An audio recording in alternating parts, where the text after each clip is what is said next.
is a Bramble Jam podcast. Hi, I'm Bran, and I love Hallmark movies. I'm Dan, and I despise Hallmark movies. And I'm Jack, and I'm potentially the most despised actor of all. And this is the Deck the Hallmark podcast.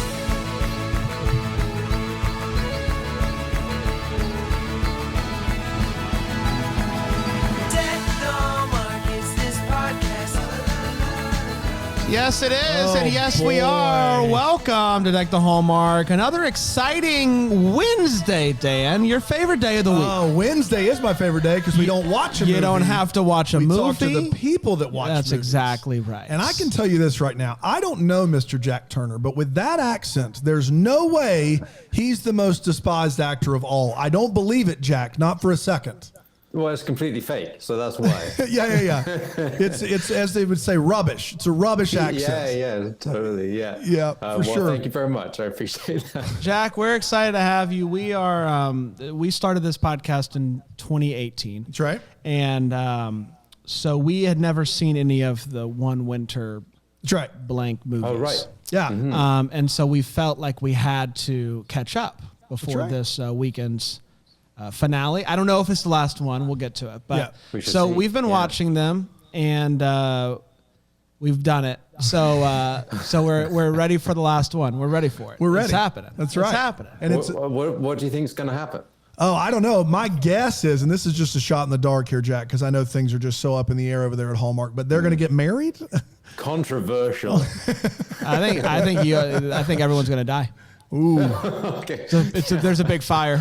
At this point, though, we're all more concerned with Sean and Megan, right? Like, we know you guys are getting married. Totally. Rukia Bernard's character, like that.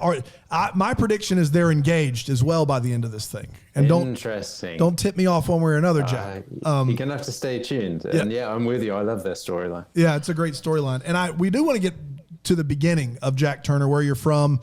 I have a guess, but where you're from and how it all started. But before then, you've got a shaved head, Jack. This is not Ben from One Winter Weekend we're looking at. This is exactly. Jack Turner, MMA star. What's going on there? Yeah, One Winter MMA star. That's right. Yeah, flipping the genre. Yeah, no, I was losing my hair, so I shaved it. Really? Yeah, and I'm so glad I did. Wow. It looks great, man. I like it. Oh, it's a thanks good very look. much. Yeah. I'm over the moon about how it feels, and happy to have moved on from having hair. So, And you look like you could maybe play a villain now, I feel like. that's what I'm talking about. I've been trying for years. They won't let me do it. Everyone's trying to make me this nice guy, and I'm like, not interested.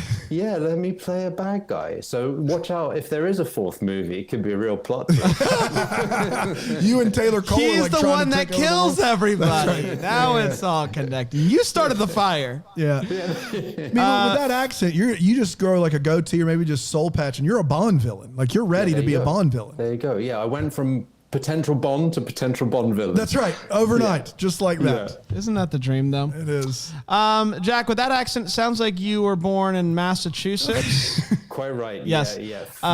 East Southie? somewhere. Yeah, tell us about your upbringing, where you were born, what you were into as a kid, how you kind of fell into acting and all that stuff early on. Yeah, sure. So I grew up in a town called Weymouth in the southwest of England, a small seaside town.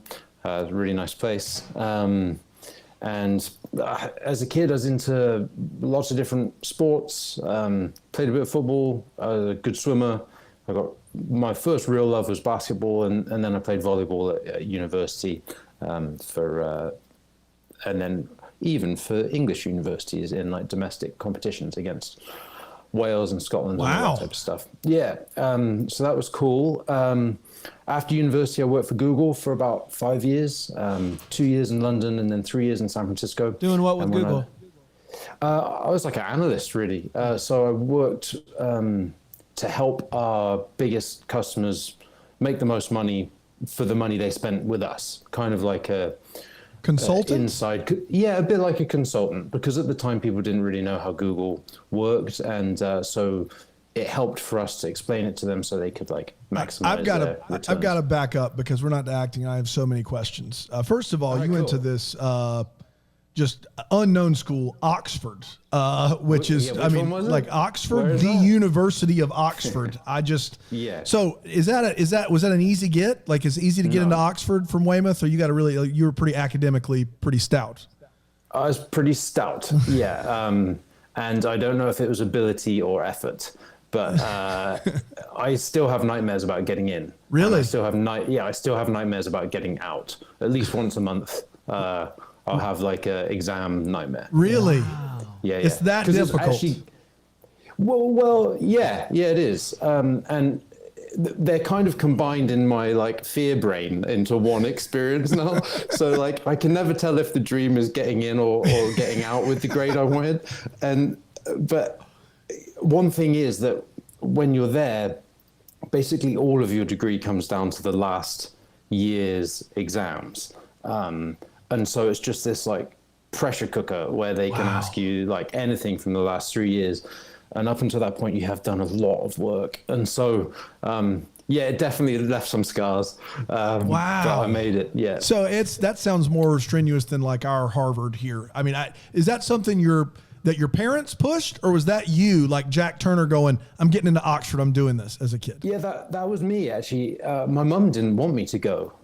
She thought it might not be helpful. You know, I'm from a really like working class area, and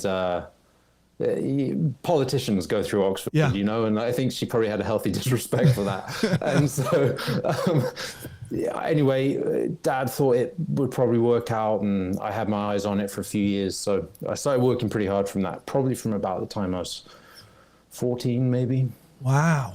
Unbelievable. Yeah. So you get into Oxford. How do you get like hooked up with Google? Like, how does that work? You get out of Oxford and they're just hiring Oxford grads, or what? Actually, pretty much, yeah. So, but they didn't come to me. Like, I didn't go to any like job fair or anything. I applied online. I went in through the front door. I say, you know, there were no hookups in this situation. And I was lucky enough to get in, because at the time I remember reading at the time that was your likelihood of getting into that was lower than Harvard Business School. And so I slipped in. What year was that when you got hired? That was, let me think now. That has to have been 2007. Wow. They just oh my a month goodness. after they bought YouTube. Wow. Unfortunately, I wasn't pre-IPO. Otherwise, I'd be financing films. I was post-IPO, and but no complaints. Wow. After this, maybe you can like give us pointers on how to really do it. Like, you know, like maybe we can. I'm so out of date. Can you like hack us to the trending page of YouTube or something like that? Can you do that for us? Thanks, man. In fact, no, it turns out I can't. My friend tagged me on this thing recently. Apparently, Google did like a poll of sexiest bald people, and Prince William was the top. And he was highly offended, so he posted it on all his social media that Google should meet me. Which is ironic because I used to work for them. Wow. Talk about, your friend posted that Google should meet you, or Prince Harry posted that? Not Prince Harry, no. I don't have that kind of reach. That would have been impressive, Jack. If I still worked at Google, I would I'd kill all his pages. Yeah, that's right. Yeah, for sure. Because if you knew Harry, this would have gone in a different direction. Way different. Yeah, it would have been a different interview. William's the bald one. Harry's still got some hair for now. For now. We'll see what happens. He needs to follow the Jack Turner line of thinking. Let's do it. Now, we do, this is about Hallmark movies at the end of the day, but you're in Google. You moved from England all the way across the pond to California, and you still worked for 3 years in San Francisco. How do you get out of that and into acting? Like, what's that? Like, when did you decide, hey, I like to act, or I want to act? And why? Like, was it Google? You worked there in San Francisco as well? I did, yeah. So why did you move from over yonder to over yonder this way? I know this feels like a job interview, Jack. It's not. I promise. And what's the three things you think you bring to the table? And if you could send us your social security card, that would be great. Yeah. So, I moved for a combination of the job and a girl, and I no longer have either. I was going to ask, did either of those work out? Yeah. No. But Google has these buses that go from Mountain View, which is south of San Francisco, into San Francisco and back again, that like shuttle the employees, right? And they would stop at this pier where the office was, and there was a big, massive sign, like I'm talking like 30 feet by 60 feet, gigantic, for this acting school. And it was a picture of the founder, this woman called Jean Shelton, this gorgeous picture from, I don't know, maybe the 50s, black and white, beautiful. And I thought it would be kind of fun to take an acting class in the evening, and it might be helpful for my job. And, in terms of like presenting, figuring out where people are coming from, how to maybe read the room if things are not going well, or if they are, whatever.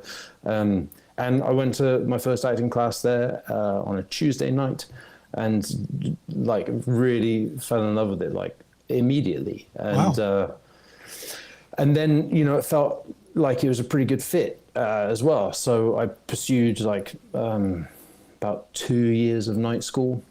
Wow. After, I'd finish at Google, I'd do the night school, and then I'd go home late at night and then do that again, maybe 2 or 3 nights a week. And then I made the jump to LA and gave it a crack. How long with the school did it take, like, before your teacher was like, you got something special here? Like, was there anything, like any conversation that took place that made you think, I want to keep going with this? Yeah, there were a few. So my first teacher said to me, probably after the second class, he was like, you could go all the way. Wow. He said, you've got a lot of work to do. And I didn't know, if I'd have known, I might not have done it, but it was a lot. And he said, you might be able to go all the way. And then another teacher said something similar. And then another teacher said, we nearly always say to people, don't quit your day job, but we're telling you should quit your day job. I was like, but I work for Google. And then they're like, just do it anyway. So I did. And, I've been very lucky. It's working out, and hopefully that continues. What was the first big break? Like, what was the thing that you booked and you were like, oh my goodness, I'm an actor? That's happened so gradually, but the first film of mine that I did that finished, I was lucky enough to be the lead of. It was a LGBT rom-com called The 10-Year Plan that was super fun, and the writer and director is now one of my best friends. He's actually coming over tonight. We're going to cook him a curry. So that was definitely the start, because that film did a lot of movie festivals and people around the world saw it. It got on Netflix and it had a good following. So fantastic. You mentioned that if you knew how much work it was going to be, you might not have done it. Can you explain that, what is the work that is done to go from starting out to having the chops to make it? Because for people like us that aren't actors, it's just like you sit in front of the camera and you either got it or you don't got it. That's kind of the thought process. So you're either good or you're not. So what's the work that kind of helps you improve to go from, starting out to making it? I think it's different for different people, and it depends on the level of inhibitions perhaps that you have, or whatever it might be, because you just can't be self-conscious. And there goes my wife. And that can be really difficult to get over. And Brits also can be a little bit more internal than external. So that's where the majority of the work actually comes. And class is just a way to make you feel comfortable, maybe exploring or showing parts of yourself that you're not particularly proud of and keen on. And, a lot of teachers really say that the work is in life. Your acting class is just to practice channeling that. And I think they're right. And then there's other types of acting techniques that are a little more character focused. There are some that are a little more kind of therapy focused. And for me, I've had to do them all, and I will continue doing them all. I love being in acting class. In fact, I have one tomorrow night. Fantastic. Which should be fun. This guy's calendar slammed. He's really doing it. He's got dinner tonight. He's got class tonight. Oh yeah, it's all go all the time. Yeah. No, it's not true. Jack, was there a particularly memorably bad audition for you over the years? I've had so many. God. Just one where you were like, you left the room and you were like, that's the most embarrassing, worst acting moment of my life. I'll give you two. I'll give you two, because I had a commercial for a Samsung audition, right? And I'm not particularly like social media fond or like device fond. I mean, I worked at Google, I know the insides, all this, right? So I'm like, I go into the Samsung audition and we have to like talk about how much we like are enjoying this fake Samsung phone. And then the casting director says, all right, everyone, if you could just like put your phones aside, please. We're going to record this other bit. And I was like, oh, I left my phone outside. I hate phones. And then I realized what I just said in a phone audition and that I was never going to get that job. So there was that one. And then there was another one where I was auditioning to be like a semi-human robot thing. And you have the sides, the pages in front of you, right? Yeah. So that, because you only have maybe a day or a few hours or whatever to work on them. And then you have to audition with them. And part of it is reading. And I did the first audition and it was completely fine. And then she's like, that was actually pretty good. Everyone else has done it a bit wrong. I want you to do it again. And I want you to take this adjustment. And then I couldn't get the page order right. And I would get to this point in the audition and I'd be on the wrong page and I'd look up at her and she'd be like, you idiot. And then it got to the point where she came over and like helped me organize my pages into order, right? This matronly woman who was like being a mother to me. And then I still got it. They were still out of order. She was like, please leave. Just get out of here. Thank you. So yeah. Thanks for your time. That was brutal. That makes me sweat just thinking about it. I don't know. It was like a magic trick. Well, I was David whose Blaine fault was it? Like, did they get to you out of order? Like, how did it was me. I had like page 1 through 5, and it went 1, 2, 5, 2, 3. Yeah, I don't know what happened. I will never know what happened. That defied physics, and I looked like a complete muppet. Just David Blaine, he said. Yeah. He's like, I can turn a good audition into a crappy one right now. Watch this. I've seen that special. Man, that is fantastic. That's a great, I'm sorry for you, but that's a great story. What is the worst feeling, that or the Oxford exams last year? Oh, easy, the Oxford exam. Yeah. Easy, there it is. Man, boy. Yeah. That still hurts. I want to run something past you. I've been working on a British accent Please for a while. don't do this. Hold on. Please don't do And this. I feel like I want to workshp it with you. Yeah. And you can kind of give me some pointers, and then that way I can stop being bad at it. Okay. I'm really excited about one winter weekend. Really excited to see how it turns out. Is everyone going to get married? Will there be the fire? All that stuff. Was it rubbish? I love it. It's kind of like it's quite specific. It's not like a general one at all. It's kind of like slightly dodgy, lowerish class London, East London. Yeah, that you've got a point of view with it. That's it's hard like to do. it's like Cockney meets bad accent. I am a lower class. It's a lower class accent. That's you. For sure. Yeah, that's fair. Beautiful. That's fair. Why not? Jack, how long did it take to get a good American accent down? Well, I worked with an accent coach when I first got to LA, and I was probably like 97% of the way there, and he helped me iron out some last issues, and that was helpful. And since then, I felt pretty confident in both. Probably at this point, my American accent's better than my English one. What were the irony, the 3%? Like, what are we talking about here? Can you give me some examples of things that were tough? So like linking R's is a good one. That's really tricky for Brits. So like I might say, if I were to say, do you want to do yoga or not? Mm-hmm. The way I just said it is halfway American, because as an Englishman, I would say, do you want to do yoga or not? Yeah. And then there can be a real tendency for you to do that as a Brit in the American accent, but you wouldn't, because the R is hard. Yeah.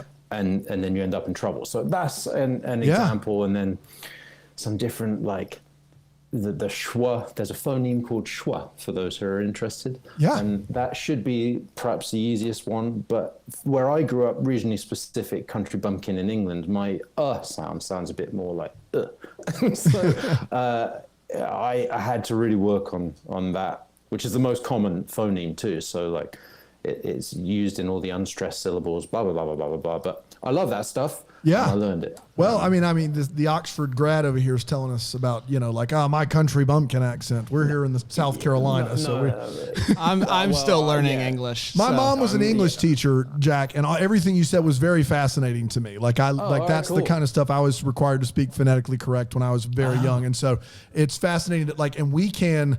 I'm the worst. We'll watch these movies together, and I will pick out when someone's got an accent when they're trying to do an American accent. And I did not know you were British. Didn't know it. Good. So well, I'm very pleased to hear that's that. the biggest compliment I can pay you, because I honestly didn't know it. The first time I heard your voice, I was like, oh my gosh. All right. And we try to go into these blind. Like all I have up is your filmography. We don't really have any notes here. So that's good. Yeah, I was just trying my best to go in blind and just know you from the movies I've seen you in. And nice. Yeah, you're crushing it, man. Because that is. No, thanks. I had no. Did you know he was British? I had no idea. Yeah, no idea. Oh, at all. guys. And sometimes we can tell, like especially when the movies are made in Canada and those Canadians are doing this clearly and they're supposed to be like in Texas or something. You're like, this is just not flying at all. So the house. Yeah. A lot of a boot. Yeah, for sure. You have a handful of shorts on your filmography. Yeah, that's funny, isn't it? Is that I don't know, like a preference of yours? Like you like doing shorts? Like how? Because it's more than I feel like our regular guest has, like a short here and there, but you have a handful. Yeah, I think that's probably because I don't have as much experience as your regular guests. No. But what it probably, there's a couple of factors here. I started acting quite late. I got to LA quite late. And as an actor, you need footage for your reel. Shorts are a good way of getting that. Maybe like a graduate student film or something like that. But interestingly, there are a couple of shorts on there that for some reason keep changing the date. So it seems as if they're like much more recent than they were. So that I don't know what's going on there, but I'm still proud of the shorts we did. I actually just did a short about 3 months ago. That I'm not sure it was on there yet. I haven't looked. Written and directed by a guy called Vinny Alves. And it was kind of a look at like the Golden State Killer. Oh, wow. I was really excited to do that. I thought he did a great take on it. And it was another way also for me to get footage, having just shaved the head. Yeah. It's not on here yet, but I'm excited about it. What is the last thing on here is you're doing apparently a new version of Nosferatu, and you're the lead? I wasn't the lead. You're first on the call sheet up here. That's all I see. Oh, is that right? Yeah, ahead of our buddy Doug Jones. Doug Jones is a legitimate friend of this podcast. He comes on every year, Doug. multiple times a year. He's the best guy. He's wicked. Yeah, he's so nice. Yeah. He often will send me a supportive message if he sees I've done something or whatever. That is a classic Doug. He is the nicest, kindest dude in the world. And he literally comes on and reviews movies with us every Christmas. I'm serious. He does? Yeah, Does he love him or hate him? He loves them. He loves them. Hallmark He thinks they're the best thing in the world. He loves like Guy plays monsters all day, and he thinks it's the coolest thing in the world. He was so patient. Oh my God, Nosferatu. He must have, because they're putting the big face on him. It takes like 5 hours. Yeah. Right? And he just sat there calm. But I mean, 5 hours for him is nothing. Nothing. He's done he's done 12. I think Shape of Water or something was 10 or something. It was crazy. He was telling us. It's crazy. Yeah, so that's the last thing on your IMDb filmography is Nosferatu. The funny thing about that is also we shot that. I think that was 4 years ago. Wow. I think it's just gone through the kind of production ringer, and from what I understand, it might be coming out this year. So, but that's something I saw on social media. Like I'm not in the know about it, but So if that comes out, great. I think it might go to Berlin Film Festival. I think. Oh, cool. Awesome. So you got a series regular in a show called Stitchers, and you got cast as a series regular, correct? Let's think. I think that was technically a recurring guest. Oh, it was? Star. Okay. I think so. Yeah. Okay. But at that point, it starts to blur. I think I did 9 episodes. Okay. Over a couple of seasons I saw these episodes and thought it was you were in it for a full season.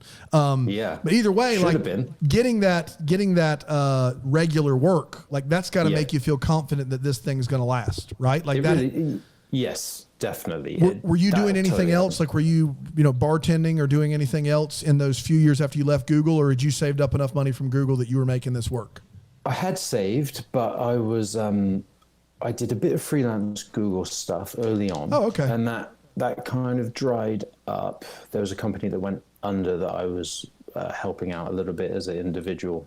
And then a friend of mine needed like a bookkeeper, an accountant for his business, and he'd start early. He started at like 7 o'clock, and so I'd do a few hours bookkeeping with him in the morning, and then go about my day. I mean, when do you sleep, dude? Like it seems like that's your whole life from the time you were 14 until now. Like you're just working. Yeah, well, I did have some non-sleepy times, but I feel like I'm definitely making up for them now. But yeah, that was as much as anything just to see him. He worked all the time, and he was my best friend, and so we got to hang out when I was at his office. Love it. So how'd you get into Hallmark? Hallmark seems to be My Summer Prince is the next thing up. How'd you get there? Prince. Again, through the front door, no hookups, nothing. I'm like always like banging down the door. Through an audition, casting director, I think his name's Dean Frank. And I went in and did the audition. I remember that being a very difficult week because I had 120 pages to audition that week, which is a film is maybe 110. Yes. You know. And so I said to my reps, I was like, guys, I'm shooting a film this week. And they're like, yeah, do the best you can. And I got really close on a few of them, but I got My Summer Prince. And then it was kind of off to the races with that. That's with Taylor. That was with Taylor, exactly. Well, 4 of your movies now of Hallmark, and you've done those 4, and then you've done Love in Winterland and Forever in My Heart. So you've done 6. 4 of them are with Taylor Cole. Yeah, exactly. She's been my good luck charm. I'm not sure I've been hers, but so I think that was her second film. It was my first one. It was in Utah. We had the best time. It was such a great shoot. So fun. The script was really good from a film minor perspective. I read that script and I laughed out loud. I thought it was so good. We've not heard that one. Oh, so Topher's been on our show 2 or 3 times. Oh, okay. We actually did a live show with Topher there in attendance, and he did his own movie with us. He reviewed his own movie. He watched it, and then he reviewed it with us and had us make fun of it with him at the table with us. Awesome. You should check it out, listen to it if you like Topher. And he has told us to listen to that, and several people to watch that movie, and several people have told us to watch it. I think that was his first one. He's a really funny guy, like a really funny dude. And in fact, a lot of times he tells us Hallmark has to take out a lot of his humor because it's just too much humor. Yeah, I'm sure. Yeah, he goes for it. So what is it like? You get Summer Prince. You don't work again for them for 2 years, it appears, until one winter weekend. And was that just a call or was that another audition?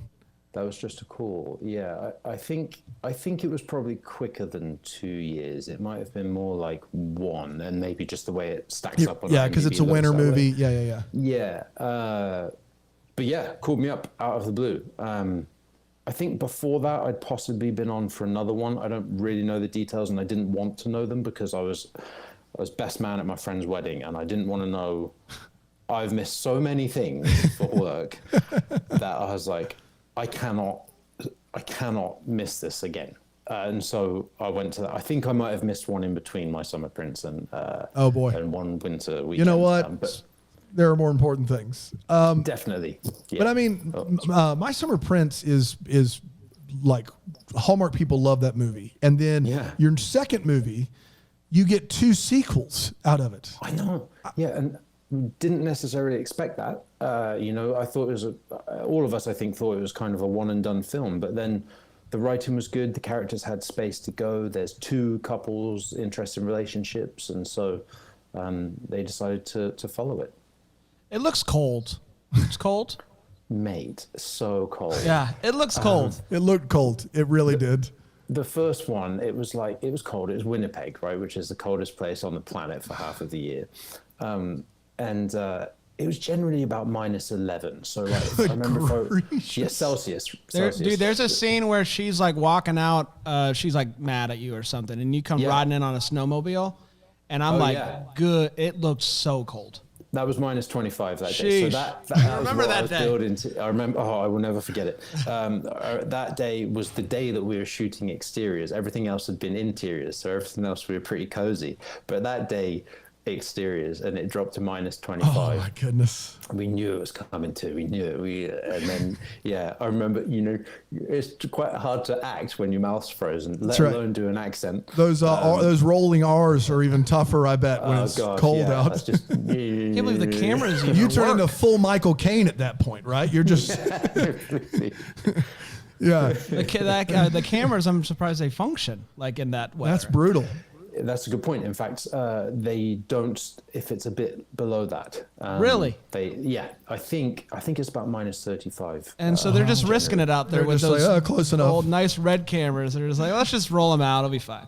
Yeah, exactly. And just Yeah, hope for you're the totally right to suspect that. Yeah. So, are you skeptical when you hear Hallmark movie sequel? Like, are you like just naturally like these things are 85 minutes long? They're shot in 15 days. They're designed to have an arc, Jack, that ends with a kiss and everybody lives happily ever after. And then obviously from an acting standpoint, you're like, yeah, I want to do a sequel. It's work and I'm excited. Right. But from a story standpoint, you hear sequel, you got to have some sort of skepticism at that point, right? Well, I'm skeptical about most things, but I think I perhaps got sent the script at the same time I heard about it. And I read it and I thought it was good. So it doused my skepticism with a bit more optimism, and we were off to the races on that. And then I ended up, we really enjoyed that one. And then we thought there'd be a third one, and that sort of got pushed back a year versus our expectations, and we ended up doing it this last year. So that's great. I want to ask you quickly, we've watched the first two now. And we like to get sometimes we have questions. And I have a big question from the first one, and I'm hoping maybe you can help clear it up. Okay. So at the end of this movie, the big conflict at the end of this movie is the power goes out, and she takes your laptop. She goes in and she writes her resignation. Yes. She comes back, but you can't send it off because the power's out. And so you're like, I'll send it off. And it's getting close to midnight, but whatever. So the power comes back on. Because the next thing is due. She's supposed to write about the final you, draft. Yeah. Famous CEO of snowboard company. Yes. She's supposed to write like basically you're a playboy or whatever. And instead she goes and sends her resignation in. Takes her 2 minutes, pops right back in. The power comes on and you immediately get notification of this article. That's the article like about you. And you get mad and she's like, it's not what it looks like. What was who wrote it? What was posted? What is the story? Because she wrote her resignation. She didn't write it. Did somebody write? I can't remember. I'm sorry. I wish I could. Jack's about to hang up on us. He's like, I was brought here for this. I thought this was going to be fun. Guys, honestly, I can't remember. Yeah. But maybe the logic doctor wouldn't be too happy with that from the sounds of things. The old logic doctor. I love the logic doctor. Yeah. Suspension of disbelief is crucial. It's going to take a lot. You're right. Hey, are you a snowboarder at all? Had you ever snowboarded before the movies? I had snowboarded, and I had a wicked concussion from it. I was out for 2.5 minutes. Wow. Which I was quite a natural snowboarder. It must be said. I'd skated when I was a kid. I can surf a bit.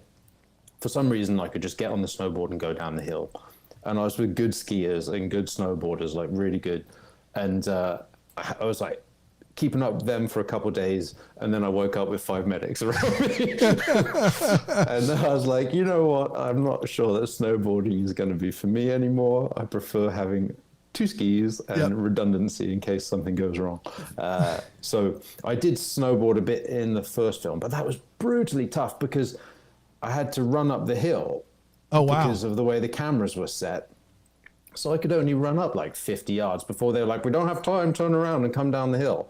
And you can only build up so much speed. And so you're just like, totally. I'm like, speed cool up. Snowboarding, Jack. Yeah. Awesome bunny slope. You did a great job. Yeah, totally rad. Trust me, guys, I can snowboard. Yeah. Okay. All right, Jack, if you say so. So wait, totally. what was the holdup on 2 to 3? Because now it's not winter anymore. It's just a wedding. So like, what happened? I don't know. I think that there were some issues with the script a year or so ago that I think they wanted to fix. I don't know the details of that, but that was what I heard, and I think I heard that like on social media or something. You're like, oh, interesting. Yeah, good to know. About a movie. Yeah, and then this one, we were looking at doing it October, November last year, but it got pushed. I'm not sure why, probably just production reasons and stuff. And so we ended up shooting it in January. Still pretty cold January. then. Oh, yeah. Oh, yeah. And we had the polar vortex was ripping down into Vancouver, so it was, of course, like. So just is it in going to time. feel like a winter movie? Yeah, it's a winter film. Yeah, but I think they're playing it in the spring. It's a spring fling. Yeah. They changed the name to One Perfect Wedding. That's right, 'cause it was one winter. Yeah, I know. Yeah, It's very hard to know how Controversial. to talk about this trilogy because it was the one winter trilogy. That's right. And now it's like the one winter plus yeah. perfect. Yeah. But it is winter? The This- lukewarm trilogy. The lukewarm trilogy. I like that. Jack, before you did the third one and after you Yeah. did the first two and Forever in My Heart, you were in Love in Winterland with Chad Michael Murray and Natalia Ricci, I believe. Were you the other guy? Like you were the other? I was the other guy. And Yeah. that was, I did that when we thought we were going to do the third one winter film, one perfect film. Right. Lukewarm. And that didn't end up working out. Then that one came along. And What's it Yeah, I like? was- What's it like to not be the number one on the call or number two on the call sheet or whatever? Like you're the back. We call that the Baxter. It is the equivalent of it's Yeah. a Hallmark villain. So you're getting there. You're close. yeah, exactly. Let me tell you, it was awesome. The reason being, well, I was really attracted to the script because when it was first written, my character was called Tanner, and he was such a dope. He was American. He was so stupid. He had no idea what was going on, and I thought this is going to be really fun. And then they changed it. But once they cast me, they changed him to be a Brit, and he's kind of like the Bachelor. Yeah. In the TV show that Italia is on as a contestant. And so It's all coming actually back what- to me now. Yes. There you go. Yeah, and what they did was they actually beefed up the role a bit and they made it a bit more of a like, will she do this? Will she do that? And I think it was to the film's benefit that the threat to their relationship was a bit more legitimate than he would have been the way I really wanted to play him. So it was a great experience, and I really enjoyed doing that character and working with those guys. And actually, some of the crew from that was on the One Perfect Wedding film, so it was nice to say hi to them. Man, but how disappointing is it to think you're going to get to really sink your teeth into just a fun, dopey American like character? Yeah. And you end up having to compete with Chad Michael Murray seriously. Yeah. Yeah, exactly. I thought I wasn't even going to be on the same planet. Listen, and Jack, then- you're great and everything, but Chad Michael Murray, you kidding me? The smolder What are you on gonna- that guy. Yeah, I mean, you got forget it. Yeah, about it. I know. It's like- We haven't talked to him before, but I watched Riverdale. Right. I watch teenage shows, and he was in it for a run, and his character looked like he died, but we never saw a body. And we're at Christmas Con, and what year was that? 2019. 2019, yeah. And he goes walking by, and I'm just like, Chad, are you dead in Riverdale? And he's just like, walks by, and that's my Chad Michael Murray story. Which you told to good another story. actor. Nicely done. Super polite to do No, that. I think it's fine. You love Chad. Yeah, if I knew the answer, I'd tell you. That's right. Yeah, no, Hey, but what he was great, and Natalia was great, really fun. this last Hallmark question, at least that I have, will transition us to kind of our last section. But Forever in My Heart, filmed in Ireland, correct? Didn't you guys go over there to film it? What was it like going back? Like, did you get to go home as well since you were already over there? What was that whole experience like? It was all of that, and it was so awesome. Got to be in Ireland for a month. I've been in Ireland once before for like 3 hours to get my visa to come to the States. Wow. Because at the time, when Google was looking to ship me over, they wanted me to leave in 3 weeks, but the wait for a visa was 6. So I was like, guys, you haven't really thought this through. So I ended up flying to Dublin to get my visa. I'd never been to Ireland in any real sense, and to be there for a month and meet the people and feel the vibe of the place. Have you guys been? It's just magic. I want to go. It looked beautiful. It's awesome. I can't recommend it enough. And I did also get to go home, and Ireland, in a way, reminded me more of where I grew up in England versus, for example, London or something like that. More rural, just great chat. It was brilliant. Yeah. So how often do you get to go home? Well, I try to go, if I can now, maybe twice a year. Okay. If I can. Yeah. So COVID makes that once for difficult, Christmas. of course. Yeah, exactly. I haven't been home for a year and a half or so. Wow. My wife is Swedish, and so we can do a bit of a round trip now, which is good. So we'll spend a few days in Sweden, go to England for a few days, etc. Yeah. That's awesome. Fantastic. I just want to point out that he said that he told Google they don't know what they're talking about when it comes to the visa situation. Google, you don't know the answer. No. Google. Yeah, I'm like, Google it. You'll be able to find out. You'll figure it out. Google visa time. You'll get it. Yeah. I want to know what your mom thinks about acting. Your mom, you were going to Oxford. She wasn't so. She didn't want you to go to happy about Oxford, that. working class family. Now you're an actor. Yeah. How does she feel about it? Yeah, she likes it. I think she always saw something like that in my future. I don't know. Yeah. Yeah, she likes it. Sometimes she tells me how to do it. So you had a British mom who was like, no on Oxford, yes on acting. Yeah, exactly. Wow. It makes no She's sense. great. Yeah. Your She's family like, sounds like it's the legit the best family on the planet. take as many risks as possible. The whole family was supportive actually of my transition to acting, which I really appreciated. You know, I don't tend to do things like in a flighty manner. They could tell I'd thought it through. I'd done all the school. They're like, well, you might as well, if not now, when? You know. Wow. So.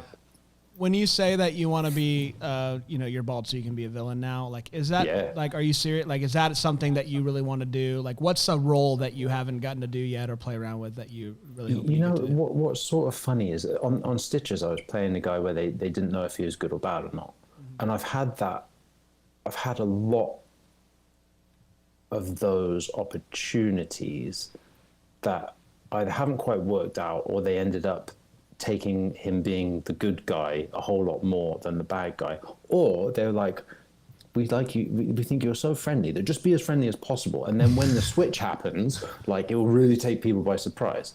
And I'm like, all right, great, but then there's no acting required, you know? So yeah, I love bad guy roles. They're so fun because you have a bit more of a blank sheet to sort of paint with, you know. Often it's not quite written on the page what's going on there. And I'm just reading a book actually on story structure, structure in thrillers, and they say that the villain's plan is the most important part of a thriller, because without that, the protagonist has nothing to fight against, you know. So I'm like, yeah, give me the villains. So we'll see what happens. Man, I could see it. Maybe in even a Hallmark mystery, he's the serial killer. I've been trying to get Hallmark to do a serial killer because all their mysteries are self-contained, most of them. So they solve it by the end of the week, you know, the end of the thing. Yeah. If they had a serial killer running through 5 or 6 of these, that was a mastermind. This guy is the guy to do it. I love it. A couple of actors who have done really good bad guys that are bald. Mark Strong's done a few. Yes, dude. Killer, you know. And then would you do a Guy Ritchie? Would you do a Guy Ritchie, one of the come on? I mean, yeah.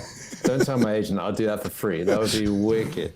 Yeah, Ben Kingsley in Sexy Beast is unreal. Good. He's unreal. Frightening. Oh, it's just unbelievable. And he just played Gandhi before that. That's so right. You're like, okay, this guy, he's got range. Yeah, we get it. Yeah. But so sign me up for a few villains. Oh, yeah. Are you reading that book about story and story structure because you are also interested in writing, or you just I have written a couple of things, and they need more work, and they have been a lot of work, and so I think, to be honest, I might have to scrap them and move on. I really struggled to write them through the last year because they're quite dark, and I just didn't feel like doing anything dark, you know. I didn't have the motivation for that, and that's not something I've struggled with before.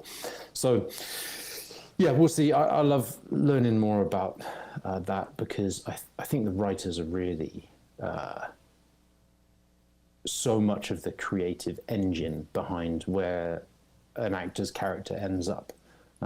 We get to interpret what they've put on the page and maybe add to it. But I really think that writers are special in terms of literally pulling something out of nowhere. It would be good to take some control of that. Love it. Rapid fire? Rapid fire. We each get to ask you 3 questions, and you have to answer them as quickly and honestly as possible.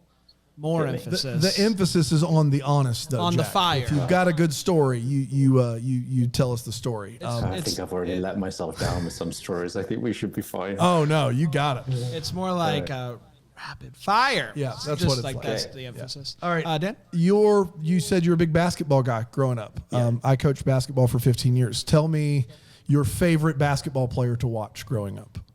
Michael Jordan. Michael Jordan. Yeah. Yeah. Of course. Any specific memories of watching him? Or did you get the games over there? Like, did you get them? No, we didn't. So like we got like half-hour highlights a week that would air at like 3:00 in the morning on Channel 4. And me and my buddy Julian, who was like this Filipino kid, he was obsessed with basketball, just like me. We'd like look at the highlights and we'd see, then there'd be like Jason Williams white chocolate highlights, or like Kobe when he was coming up in 17, but it was always MJ. Yes. MJ. There's this guy, I think he works for NBA TV, but he's from Australia originally. Oh, right. And he's like their statistician, and he like knows. A statistician is not a thing. Stop. I knew it after I said it. Just stop. Doesn't exist. And he, the reason why he knows so much is he couldn't watch them growing up, and so every day he'd get the paper and he would just read the stats and just like take it all in, and he could like think through it in his mind, and then he would watch the highlights when he finally got them, and so that's why it's wild. And he made a career of it. So I can't imagine not being able to watch. So we've I know I have watched some things over the last year that I probably wouldn't have, quarantine and whatnot. What's been your guilty pleasure TV show or movie or something like that you've watched over the year that maybe you wouldn't have before? Guilty pleasure, that's a tough one. My wife won't let us watch anything crap. So it's like you 5 minutes in and she's like, no, I can't do it. So I think I just have to say that my favorite thing I watched this year, and I had seen it before, but she hadn't, and I forced her to watch it, was The Wire. Wire's phenomenal. It's really great. It's amazing. It's really good It's TV. just amazing. No doubt about it. So many great performances in there. So nothing guilty about that, but sorry. Nothing guilty at all about The Wire. You're better than me. Yeah. Over here watching Riverdale. Yeah, Brian watches Riverdale. Yeah. Your dream director to work for, could work for one director. Who would it be? Maybe Fincher. Yeah, that's a good one. I like his films. I like the dark films. Yeah, Zodiac is so good. Yeah. It's a great movie. Brilliant. Yeah.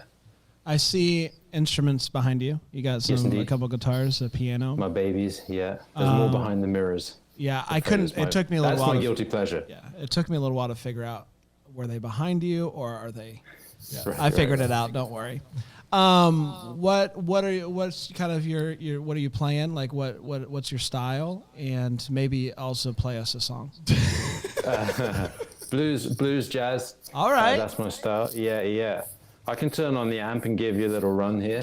Come on, give me you some. hear it. I'm going to unplug the headphones, so I don't know if maybe we'll It'll see be if you okay. Yeah, you're still there. And he's doing it. Yeah. I'm doing it. I love it. Any chance to play guitar, I will take it. Hang on. Yeah, that's what I'm talking about. Yeah. Yeah.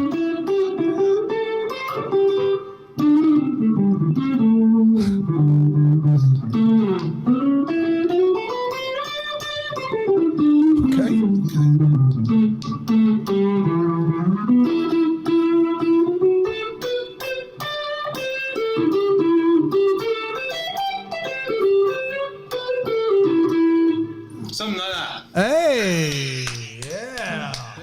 Your wife was like, I thought you were doing an interview. Yeah. She's like, quit playing that guitar again. That was great, man. Something like that. I'll let you get plugged back in. Yep.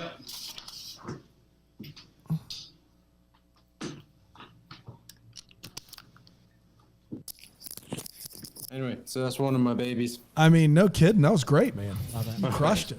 My last question is, what's the thing you miss, not family, like an actual thing, food, something you can get in England that they cannot replicate here in the States? What is it? Well, it's curry. Really? Curry? Yeah, well, curry and ale. Ale in the States, since I arrived in the States, has become a game of extremism. And how much hops can you get in there?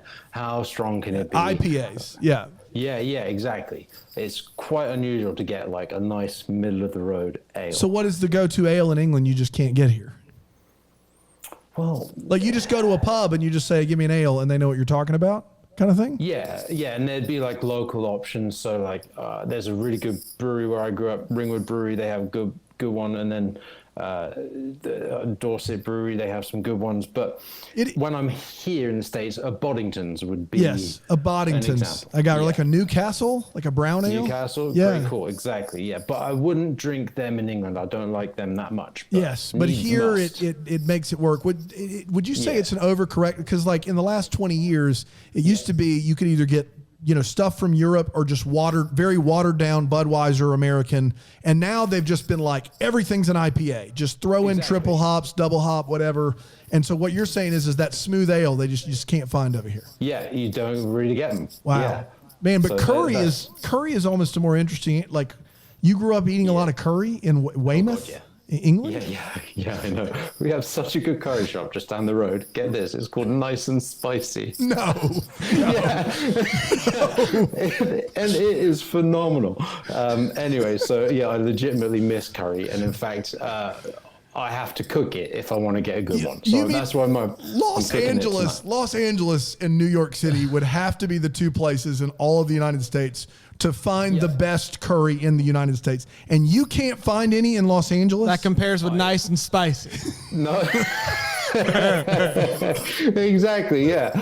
There are some good ones, but they are not as good in my humble opinion. There's a good fusion curry spot on Fairfax in Los Angeles called Bad Mash, but that's kind of its own thing. Yeah. If you're looking for the trad curry, you got to go Nice and Spicy. Nothing is as authentic as I've said it. Weymouth, England, nice and spicy curry. That's right. Country bumpkin curry. Yeah. Nice and Spicy is going to see a rise in attendance here. All right, What's lines going out on? the door.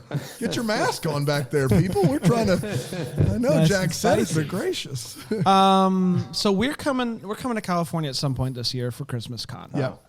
We're gonna hang out, obviously. Yeah, we're gonna That would be great. Yeah. I want to know. Ale and curry. I'll cook you guys. I love a it. curry. Oh, Well, bring here's it. this is the question. We're gonna spend the whole day together, from sunrise to sunset, and maybe on beyond.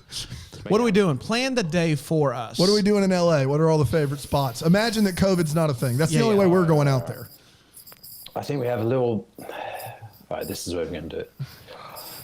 I think we're going to go out to the beach for breakfast. Okay. Going to be around the Abbot Kinney area, maybe get like a little brunch, walk around, some good coffees, etc., etc.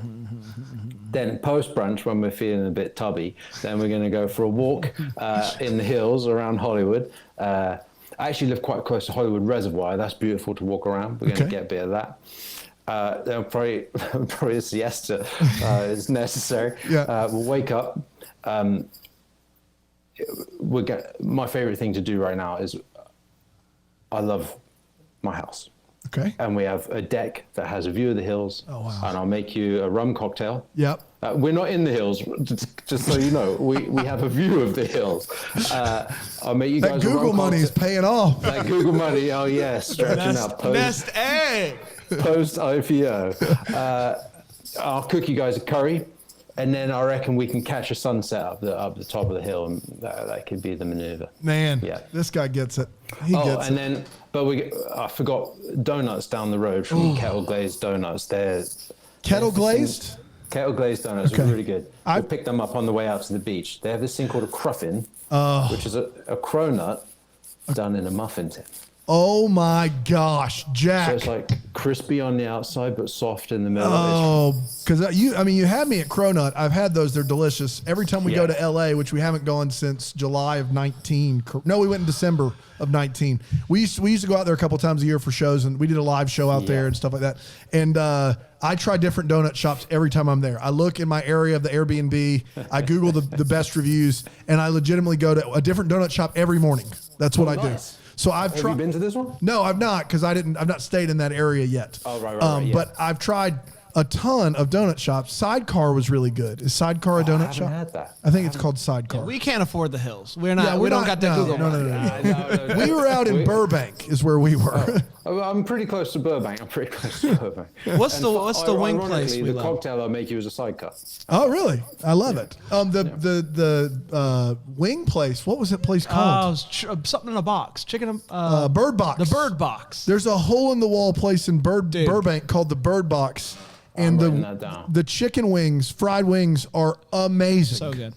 Maybe you guys should take me around. I kid you not. We were there for like 3 or 4 days. We got it twice. We got it once. You want to go? Man, we gotta go I again. know we can get anything. You want to go back to Bird Box?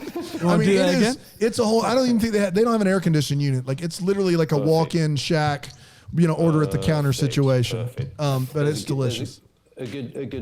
A good pub that we might check out for the evening post curry would be. I don't go in for this type of thing. I think that generally it can be crap. When people try to do an English pub or an Irish pub, but there's this one on Melrose called the Village Idiot, which is magnificent. Really? It's my home away from home. I probably would have saved money if I'd have just paid rent there rather than drink there as much as I did. But the Village Idiot could be our little nightcap, I reckon. I mean, if you just put a nice and spicy right next to the Village Idiot, you are just sold. I mean, good to go. Good to go. Have you considered franchising Nice and Spicy? Yeah, but they got the trademark. Oh, yeah. Well, just call them up and say, guys. You got that money? Just go ahead and tell them. Sell your spot in the hills. That's right. You'll be good to go. It's not ours. We rent it. No, I saw you on the TV show where they buy houses in the hills. I saw you. Don't you worry. It was so nice to have independently wealthy Jack Turner on with us, wasn't it? Sign me up, guys. How do we do that? Nice and spicy. I think that's the move. That's the thing. I love it. I'll call them up on your behalf. I'll be your restaurant agent. I like it. You can Google the number. Yeah, I'll Google the number. Google the number. Yeah. I love to do that. Jack, this was fantastic. Yeah, it was so great, man. Thank you so much for joining us. You're wonderful. Please come back anytime. Seriously. Thanks for having me. You love technology. Tell people how they can find you on social media and all that stuff.